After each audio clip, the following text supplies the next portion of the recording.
Hi, Namaste, welcome back to our channel, English with Supriya.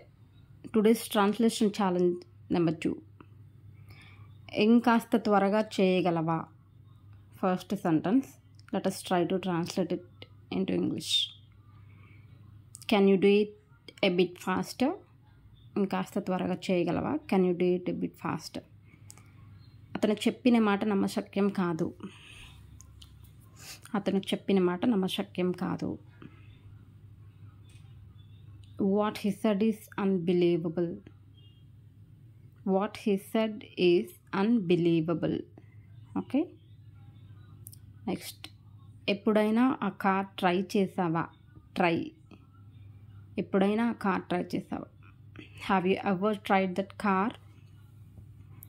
Have you ever tried that car? ఎవరికో చేయబోయి నీకు call చేసా. ఎవరికో చేయబోయి నీకు call చేసా. I was about to call someone else but called you by mistake. I was about to call someone else but called you by mistake. ఆమె అనుకోకుండా ఊరికి వెళ్ళాల్సి వచ్చింది. ఆమె అనుకోకుండా ఊరికి వెళ్ళాల్సి వచ్చింది. She had to go to the village unexpectedly. She had to go to the village unexpectedly. నేను కావాలని నిన్ను బాధ పెట్టలేదు. నేను కావాలని నిన్ను బాధ పెట్టలేదు. I didn't hurt you on purpose. I didn't hurt you on purpose. నాకేదో తేడా కొడుతుంది అంటూ ఉంటాము చాలా సందర్భాల్లో. ఇంగ్లీష్లో ఎలా అనాలి మరి? ట్రై చేయండి మరి.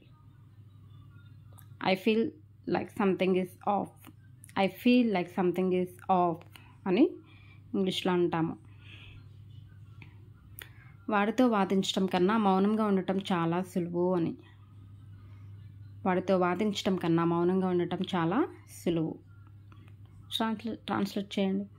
Rather than arguing with him, staying silent is much easier. Rather than arguing with him, staying silent is much easier. Okay, అతనితో గొడవ పడటం కంటే సైలెంట్గా ఉండటం చాలా సులువైనటువంటి పని అని ట్రాన్స్లేట్ చేస్తామన్నమాట. నీ మనసులో ఏముందో చెప్పు. ట్రాన్స్లేట్ చేయండి. దీన్ని ఇంగ్లీష్లో ఎలా ఫ్రేమ్ చేయాలో సెంటెన్స్.